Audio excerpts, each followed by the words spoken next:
Okay, good morning, class 9. You have completed the Himalayan mountain, northern plain. Now is the going on the peninsular plateau. मैंने peninsular plateau बताया है. Peninsular plateau, once again listen बेटा, जो लोग बाद में आए हैं. Peninsular plateau formed by the breaking or drifting of the Gondwana land form a oldest landmark and oldest landmark Gondwana have two broad sections. First is Deccan Plateau or second is Central Highland. So you can say this by the Central Highland and Deccan Plateau दोनों मिलते हैं तब बनता है क्या कहते हैं आपका पेनिनसुलर प्लेट्यू. इस प्रकार आपने नॉर्दर्न प्लेन में ही पढ़ा होगा कि यहाँ पर दिस इज वेरी बहुत फर्टाइल है ये. कैसे फर्टाइल कह दिए इसको, क्योंकि यहाँ पे क्या होता है 1 GB this is IGB. Indus Ganga Brahmaputra का एक विशाल रिवर सिस्टम है. ओवर हियर कहना चाहिए available of the Indus Ganga और Brahmaputra large river system over here available, so the flowing of the water release the alluvial soil. It is very fertile, है ना. तो this is northern plain. तो हिमालय हमने इसके पहले बताया था पहले वाले वॉल्यूम में थर्ड में कि हिमालय रीजन 2400 किलोमीटर लंबा और 400 किलोमीटर वेस्टर्न की तरफ है उसकी चौड़ाई और 150 किलोमीटर इसमें ईस्टर्न पार्ट में है. ईस्टर्न को जाता है तो नैरो होता है, तो वेस्टर्न को जाता है तो ब्रॉड होता है ना.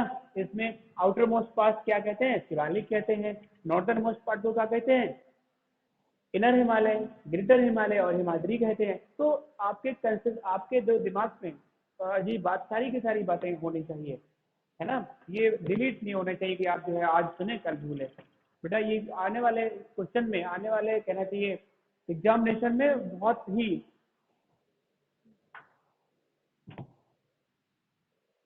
आने वाले एग्जामिनेशन क्लास 10th में बहुत इंपॉर्टेंट जाते हैं, पूछ लिया जाता है. And also the compulsory for your the competitive examination.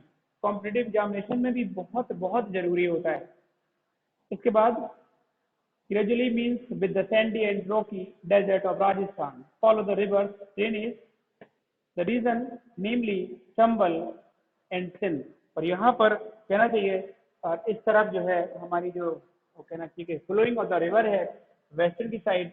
ये जो वेस्टर्न साइड है ऐसा कह लो, यहाँ पर W बना लेते हैं.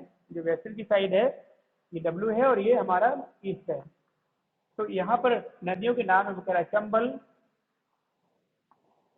चंबल सिंध और चंबल. ये वाली चंबल यहाँ पे लिख दो, ये महाराष्ट्र डिनोट करेगी. तो जरा सी गलती वो गलती हो जाती है अगर यहाँ पे लिखे रहेंगे तो मतलब फिर वो राजस्थान गुजरात का एरिया कवर नहीं करेगी, फिर तो यहाँ महाराष्ट्र में आ जाएगी, तो वो चीज गलत हो जाएगी कल को कोई. तो Chambal and Sindh flow over here these type of river. इसके बाद Chambal Sindh the Betwa and Ken is from southern to northern. दो नदियां हैं Betwa and Ken from south west to south east. Betwa और केन देखो यहां से आ जाइए बेतवा है ना. बेतवा नदी का नाम है बेतवा और केन. बेतवा केन जो रिवर्स हैं वो जाती हैं साउथ वेस्ट से नॉर्थ ईस्ट की तरफ. साउथ वेस्ट से नॉर्थ ईस्ट,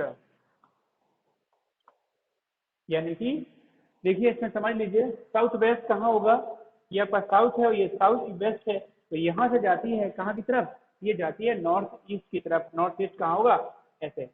ये दूसरी चीज indicating the slope. The central highland were wider in the west, narrow in the east. Central highland also wider in the west and narrow in the east. जिस प्रकार central highland की बात करते हैं इस वाले बीच की, तो कह रहा है कि ईस्टर्न में बहुत नैरो है. ये जो यहाँ है ये CH लिख दो सेंट्रल हाईलैंड. ये कहाँ तरफ नैरो है, जिस प्रकार हिमालय की कंडीशन थी नैरो फ्रॉम ईस्ट डायरेक्टली. वो कह रहा है कि नैरो है कहाँ पर, ईस्ट की तरफ हम जाएंगे और हमारा जो वेस्टर्न की तरफ है वो ब्रॉड होता है या चौड़ा होता है। So this are the characteristic of Himalaya region also. When we go towards inside of the eastern part of the Himalaya, तो ईस्टर्न में become narrow and वेस्टर्न में broad हो जाता है। The eastward extension of this plateau, locally known as the Bundelkhand and Baghelkhand, इसका जो है ईस्टवार्ड extension, ईस्टवार्ड जो एक्सटेंशन है, देखो जो ये मान लीजिए सेंट्रल हाईलैंड का हिस्सा है पूरा, ये वाला थोड़ा गंदा हो रहा है, ये देखिए ये सेंटर पूरा पेनिनसुलर प्लेट्यू है, तो मैं कह रहा हूँ ईस्टर्न पार्ट का जो पार्ट है ये वाला ऊपर, वो बघेलखंड और बुंदेलखंड के नाम से जाना जाता है। The Bundelkhand and Baghelkhand, we all are living over here in Bundelkhand region. So the easternmost part of the peninsular plateau, peninsular plateau के ईस्टर्न मोस्ट पार्ट की तरफ हम जब जाते हैं तो बुंदेलखंड एंड बघेलखंड मिलता है। This the region of Bundelkhand and Baghelkhand also available in side of the eastern part of India. ये eastern part of the peninsular plateau, जब हमने कही दिया ये पेनिनसुलर प्लेट्यू पूरा जो दिख रहा है गोल गोल दिख रहा है ना, ये देखिए आप देख सकते हैं ये पेनिनसुलर प्लेट्यू की तरफ जब ईस्टर्न पार्ट को तरफ हम जाते हैं तब हमें मिलता है बुंदेलखंड एंड जो है बघेलखंड। इसके बाद the Chota Nagpur plateau mark a further eastward extension drainage by the Damodar river. East की तरफ यहाँ पर देखिए छोटा नागपुर झारखंड में है, बोलिए लिखकर भेजिए प्रॉब्लम। देखिए छोटा नागपुर बिलोंगिंग टू झारखंड, जहाँ के बिरसा मुंडा हुआ करते थे, बड़े बड़ी जो है वो कहना चाहिए कि माओ नोमेडिक जाति, nomadic species over here living over there, वही है ये। तो झारखंड की तरफ हम बढ़े, झारखंड उड़ीसा, वो कह रहा है कि ईस्टवर्ड एक्सटेंशन जब हम ईस्ट की तरफ जाते हैं, जब हम पूरब की तरफ जाते हैं, पूरब की तरफ या ईस्टर्न एक्सटेंशन करते हैं तो हमें बुंदेलखंड बघेलखंड भी मिलता है and also find the Chota Nagpur in the Jharkhand. तो दिस इज ये जो कंडीशंस हैं कि हम ईस्ट की तरफ जाएंगे तो कैसा होगा और वेस्ट की तरफ जाएंगे तो क्या मिलेगा और कैसा होगा, आपको बखूबी पूरी बात समझ आ रही होगी। इसके साथ ही drainage by the Damodar valley, और जो दामोदर वैली दामोदर घाटी में ड्रेनेज बनता है, ड्रेनेज का लेसन आपके बोर्ड से हटा दिया गया है, ठीक है। वो कह रहा है कि ड्रेनेज बनता है। ड्रेनेज क्या होता है? Drainage is a river system of the drainage is a river system of an particular area. किसी एक पर्टिकुलर जगह में एक रिवर सिस्टम जो होते हैं वो क्या होते हैं? ड्रेनेज कहलाते हैं। तो वो कहता है कि दामोदर वैली में many of the peninsular river गिरती है। पेनिनसुलर रिवर का मतलब होता है शुष्क क्षेत्रों से आई हुई वो नदियां जो बीच में सूख सक जाती हैं, can dry in between the year. दो प्रकार की रिवर होती है, वो हिमालयन और पेनिनसुलर। अभी आगे अपन पढ़ेंगे। पेनिनसुलर रिवर वो होती है जो जिनके जो सोर्स ऑफ वाटर होते हैं वो क्या होते हैं? रेन होते हैं। दे can dry in between the season है। और जो कहना चाहिए हिमालयन रीजन से नदियां निकलती हैं वो पेरेनियल रिवर होती हैं, पूरे साल भर पानी उनमें रहता है। They having a throughout year in they having water throughout the year, can not dry in between the year due to the source of water of the Himalayan glacier ice sheet. इनके जो पानी के source है वो Himalayan glacier हैं और ice sheet हैं, तो they can not dry between the year. And the peninsular plate जो नदियां मैंने बताई कि जो ड्रेनेज बनाती हैं दामोदर वैली से निकलती हैं, और जो पेनिनसुलर प्लेट से सूखे प्रदेशों से आती हैं वो नदियां डिपेंडेंसी होती है उनकी रेन पे। If proper rain is not available तो they can dry between the year. मेरी बात समझ में आ रही ना बच्चों? हाँ के लिए वाई भेजे हांसुराज,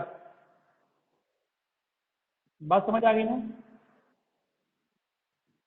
The western and eastern Ghats mark the western and eastern edge the Deccan Plateau respectively। ये देखिए, ओके बेटा, वेरी गुड हर्ष प्रजापति, बहुत बढ़िया, वाई भेज दिया हमारे अंशिका बेटा ने। ओके, बहुत अच्छे बच्चे। ईस्ट वर्ड एक्सटेंशन हमने बता दिया। अब कह रहे हैं वेस्ट एंड ईस्टर्न घाट। अब सुनो, वेस्ट एंड ईस्टर्न घाट देखना, हम क्या ऐसे आपको बताएं भाई, ये तो ईस्ट है तो ये हमारी जो कोस्टल है हमारी, इसको ही तो ईस्टर्न घाट कहते हैं, ईस्टर्न घाट, यही तो ईस्टर्न घाट होते हैं भाई। और ईस्टर्न घाट को अगर ईस्टर्न एज कह दिया, हमने कह दिया तब पूर्वी घाट या पश्चिमी घाट, ये वेस्टर्न घाट हो गए आपके। देखो मतलब अरे सीधा सीधा रटने ही नहीं है, वेस्ट की तरफ वेस्टर्न घाट, ईस्ट की तरफ ईस्टर्न घाट, घाट जोड़ दिए, घाट तो आप जानते ही हो, है ना, नहाए हो कभी कभी नदियों के घाट में, वही तो कोस्टल हैं। तो कह रहा है इनको एज भी कहते हैं, किनारे भी कहते हैं, this is the coastal edge, western and eastern edge of the Deccan plateau respectively. इनको भी डेक्कन प्लेट्यू का eastern edge and western edge भी कहते हैं। किसको? ईस्टर्न एंड वेस्टर्न जो कोस्ट है, ईस्टर्न एंड वेस्टर्न जो कहना चाहिए घाट हैं, उन्हें हम ईस्टर्न वेस्टर्न एज भी कहते हैं। एज का मतलब किनारा, ईडीजी, ईडीजीई, तो वह होते हैं किनारे। तो ये किनारे भी कहते हैं, घाट का बात तो एक ही है ना। हमने किसी नदी के घाट पे बैठ के स्नान किया, या हमने उसके किनारे पे, बात एक ही है ना। ओके बेटा पीयू, वेरी नाइस। इसके बाद western ghat lies parallel to the western coast.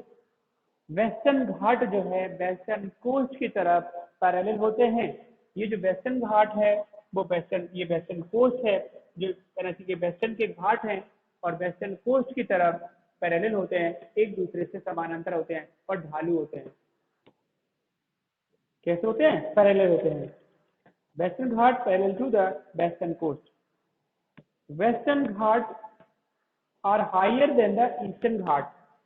एक क्वेश्चन और निकल के आ गया कि वेस्टर्न घाट जो ये वेस्टर्न घाट है वो कैसे हैं? बहुत हायर हैं। ये हायर देन कौन? ईस्टर्न घाट। यहाँ पे लिख देते हैं कि western ghat, western ghat higher, more higher than eastern ghat. एक चीज और आपको समझ में आ गई, अगर क्वेश्चन में आता है कि कौन बड़ा है, कौन ऊंचा है, कौन छोटा है, तो आप लिख सकते हो कि भाई साहब ये जो है western Ghat is higher than the eastern Ghat, we know that about the western and eastern Ghat already. क्या पूछना है आपको पूछ लीजिए, तो आप बहुत कॉन्फिडेंसली आंसर देंगे, आपको रटना भी नहीं है। रटने से सोशल स्टडी नहीं आती, पहली चीज तो जान लीजिए। This is not issue that you are learning, learning तो करना पड़ेगा, लेकिन रटने की जहां तक मेरी बात है कि आपने किताब उठाई नहीं, आपको सीधा सीधा आपको 6 जो मेजर फिजियोग्राफिक डिविजन आपको पता है। You know that about the mountainous, Himalaya mountain, northern plain and Deccan plateau, तीसरा चल ही रहा है, तो रटना ही नहीं है। 6 आपको ओवरऑल याद रहेंगे। फिजिकल फीचर 5 हमने उस दिन बताए थे, कौन कौन होते हैं? पहला होता है आपका क्या? Plain, mountain, river, island, plateau. ये हमारे वो मेजर फिजियोग्राफिक, ये मेजर नहीं है, ये फिजिकल फीचर है। और जो मेजर फिजियोग्राफिक डिवीजन आपके सामने कराए जा रहे हैं। ओके गाइस, तो सर्वे, हेल्थ एंड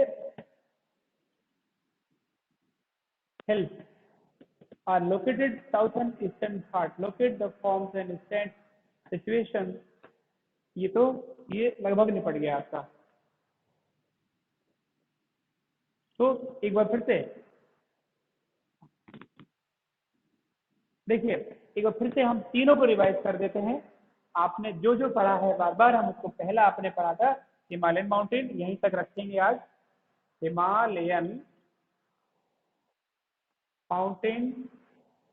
और दूसरा पढ़ा था आपने, दूसरा पढ़ा था नॉर्दर्न प्लेन, नॉर्दर्न प्लेन। और तीसरा पढ़ा था, तीसरा पढ़ा है पेनिनसुलर प्लेटू। तो सबसे पहली चीज है, एक चीज मैंने परसों बताई थी आपको पेनिनसुलर प्लेटू कि पढ़ना आसान है, पैसे कमाना भी आसान है, लेकिन उन्हें रोकना, इन विच वे यू आर स्पेंड, किस तरीके से आप खर्च कर रहे हो अपने ज्ञान को। आप सीख तो रहे हो, लेकिन आपके दिमाग में स्टोरेज कितना है, कितना रैम है दिमाग का, कितना, कितने जीबी आपके पास मेमोरी है, इंटरनल एक्सटर्नल। तो ये बहुत बड़ी चीज है। है ना. This is significant, this is mandatory for all. You have to in keep in the mind, अपने दिमाग के एक छोटे से कोने पर इसको रखिएगा. अगर ऐसा करेंगे तो आने वाला वक्त जो होगा, आने वाला जो टाइम होगा, उसमें डेफिनेटली जो आपके क्वेश्चन ये आंसर होंगे वो बेहतर तरीके से आपको ये कहना चाहिए, ये आप भूलेंगे नहीं. तो प्लीज ये पूरा का पूरा you have completed till today mount Himalaya mountain, northern plain and peninsular plain. ठीक है, इसका जो भी अगला वाला पार्ट होगा हम अगले उसमें करवा देंगे.